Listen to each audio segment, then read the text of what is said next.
नमस्ते दोस्तों, आपका स्वागत है हमारे सक्सेस के सागा यूट्यूब चैनल पर। आज मैं आपके लिए लाया हूँ एक और न्यू स्टोरी। चुप रहने के फायदे। अच्छी लगे तो लाइक शेयर सब्सक्राइब जरूर करना और स्टोरी के अंत तक जरूर बने रहना। तो चलिए शुरू करते हैं। बहुत समय पहले की बात है। एक शांत और सुंदर गांव में एक बुद्धिमान बौद्ध भिक्षु रहते थे जिनका नाम आनंद था। आनंद अपने ज्ञान, धैर्य और मौन के महत्व को समझाने के लिए जाने जाते थे। वे अक्सर गांव वालों को सिखाते थे कि चुप रहना कैसे हमारे जीवन में शांति और संतुलन ला सकता है। गांव में एक युवा व्यक्ति था जिसका नाम सूरज था। सूरज बहुत बातूनी और उत्साही था। वह हर समय बोलता रहता था, चाहे उसकी बातों का कोई महत्व हो या नहीं। उसकी आदत थी कि वह किसी भी चर्चा में अपनी राय देना चाहता था, चाहे वह सही हो या गलत। उसकी इस आदत से लोग परेशान रहते थे, लेकिन वह खुद इस बात को नहीं समझता था। एक दिन गांव के कुछ लोग आनंद के पास आए और सूरज की आदत के बारे में शिकायत की। आनंद ने मुस्कुराते हुए कहा, मुझे सूरज से बात करनी होगी। अगले दिन आनंद ने सूरज को अपने आश्रम में बुलाया। सूरज खुशी खुशी वहां पहुंचा और बोला, गुरुजी, आपने मुझे बुलाया? आनंद ने धीरे से कहा, हाँ सूरज, मैं तुम्हें एक कहानी सुनाना चाहता हूं। क्या तुम सुनोगे? सूरज ने उत्सुकता से कहा, जी गुरुजी, मैं जरूर सुनूंगा। आनंद ने कहना शुरू किया, बहुत समय पहले की बात है। एक राजा था जो बहुत ज्ञानी और न्यायप्रिय था। उसका एक वफादार मंत्री था जिसका नाम चंद्र था। चंद्र राजा का प्रिय था और हमेशा उसकी सलाह मानता था। लेकिन एक बात थी जो चंद्र को परेशान करती थी। राजा की आदत हर छोटी बड़ी बात पर तुरंत प्रतिक्रिया देने की थी। राजा को बोलने की आदत थी, चाहे वह आवश्यक हो या नहीं। चंद्र ने सोचा कि राजा को चुप रहने के महत्व के बारे में सिखाना चाहिए। एक दिन चंद्र ने राजा से कहा, महाराज, मैं आपको एक महत्वपूर्ण बात बताना चाहता हूं। राजा ने कहा, बिल्कुल, बताओ चंद्र। चंद्र ने कहा, महाराज, क्या आप जानते हैं कि मौन में कितनी शक्ति होती है? कभी कभी चुप रहना ही सबसे बुद्धिमानी होती है। राजा ने इसे हल्के में लिया और कहा, मैं समझता हूं, लेकिन मैं तो राजा हूं, मुझे बोलना ही पड़ता है। चंद्र ने राजा को एक परीक्षण की सलाह दी। उसने कहा, महाराज, आइए एक सप्ताह के लिए एक प्रयोग करें। इस दौरान आप केवल तभी बोलेंगे जब बिल्कुल आवश्यक हो। देखें कि इसका क्या परिणाम होता है। राजा ने चंद्र की बात मान ली और परीक्षण शुरू हो गया।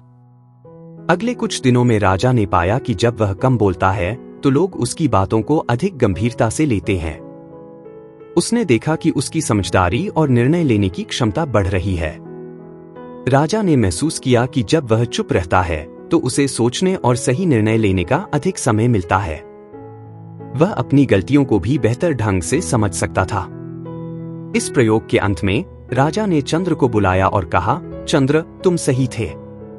चुप रहना वास्तव में बहुत महत्वपूर्ण है। इससे मुझे शांति और संतुलन मिला है। चंद्र ने मुस्कुराते हुए कहा, महाराज, यह सच है कि कभी कभी चुप रहना ही सबसे बड़ी बुद्धिमानी होती है।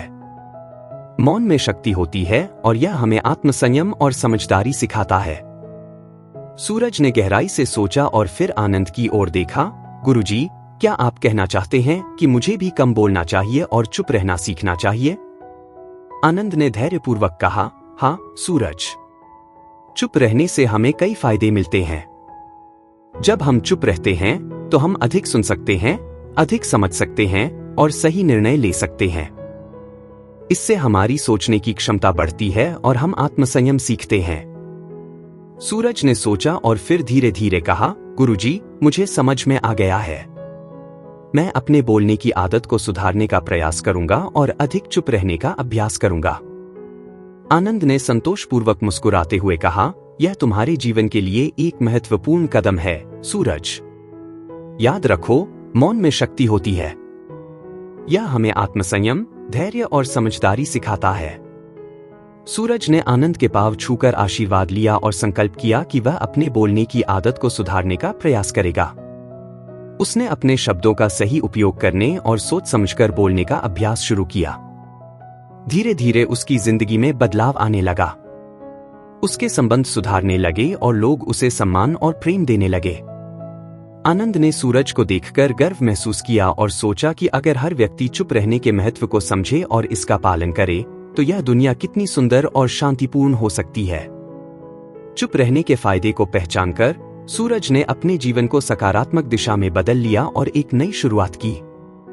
इस प्रकार आनंद और सूरज की कहानी ने गांव के लोगों को चुप रहने के महत्व की महत्वपूर्ण शिक्षा दी।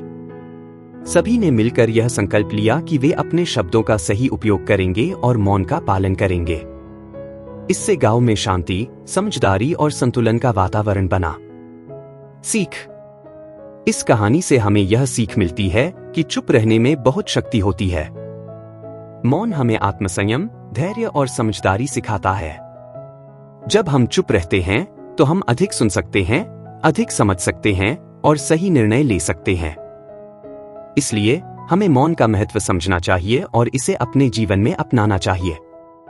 तो चलिए दोस्तों, स्टोरी का अंत यही करते हैं। कल मिलते हैं एक और न्यू स्टोरी के साथ। इस कहानी को देखने के लिए आपका शुक्रिया। कृपया हमारे चैनल को सब्सक्राइब करें और लाइक शेयर करें। धन्यवाद।